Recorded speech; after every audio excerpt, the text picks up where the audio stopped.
Dr. D. How you doing? We have another opportunity to share a few minutes with Dr. D. How's it going? I think this is an excellent time and talking about something that's really on my mind, and this is the topic of fear.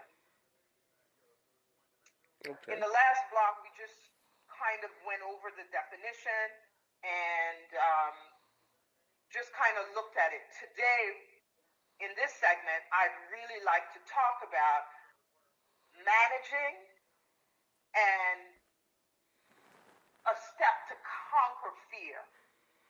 First, let me start by saying fear becomes a weaponization of your mind.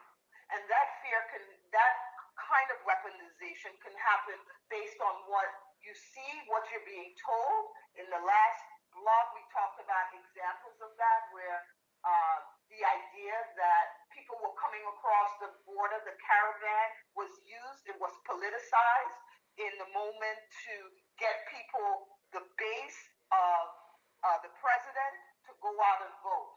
Once the midterm vote was over, you didn't hear about the caravan. It's not trending like it was prior. So that's an example of how the fear of something coming to get you, something to cause you harm, was used. Okay. I want to talk about how that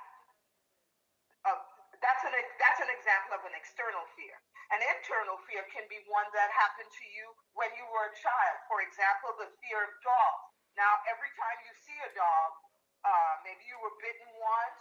Every time you see a dog, you're fearful. You don't even approach. You don't cross the street. So that's an example of how a fear that no longer may cause you any harm because you're bigger, you can move away from it, you are still very fearful. So it limits your possibilities. Some people are so afraid they will never leave their home. And those are the types of fears that where you hear people talk about phobias, which is a definition of something you're so fearful of, you can't even live your life productively. So I want to talk about that because I want you to learn ways in which, or a step that can help you manage fear. Let me start with an example of fear. An example of a fear that when you, for example, a diagnosis. I recently knew about someone who was diagnosed with cancer. How did they manage that fear?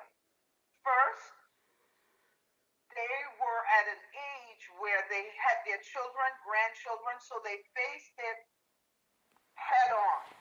And as a result, they told their family stories by making peace, by saying, I've lived a good life. That ability to look at your life, was it a real fear? Yes. Death is a real fear that we all face. But how do we manage that? This person chose to say, hey, I might be going, this cancer that's diagnosed, I might die when they operate on it. So how do I prepare my life now? They chose to reflect on their life and said, I lived a good life.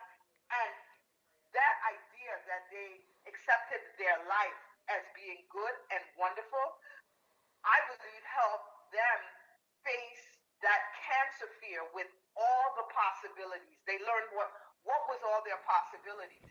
So they were able to face that fear with courage and confidence. That's an example of how you manage fear and how you learn to face it. So you're saying like a self-reflection and assessment of what you were able to achieve. Exactly. That helps you. But you notice what I'm as you describe that, you have to deal with the reality of the fear.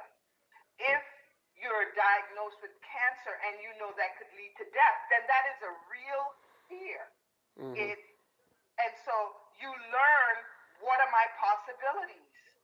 And if they say, for example, if the doctor, when they tell you you're going to have to get surgery. Some people will say, well, maybe I don't have to deal with this at all. Some people may say, I'm not going to deal with it at all. I don't want the surgery. And for each person, it's different. Maybe that's their way. They have come to a level of peace. Some people say, I want the option. What I'm getting at in both those situations, the reflection and the understanding of what the fear is gives you the opportunity to look at your possibilities. If you don't deal with your fear, then you don't deal with all of your real possibilities. And then the fear controls you. And fear that controls you is lethal.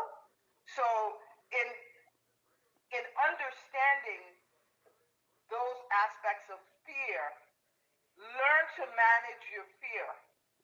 Once you learn to manage it, learn where it originated from.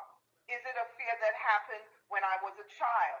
So if you're an adult now, sometimes the fear that you had as a child no longer exists. So you're really fearful of something that's in the past. It's a ghost, but it's still controlling your life. Learn where the original fear came from. That has been my 5 minutes. All right. Thank you, Dr. D.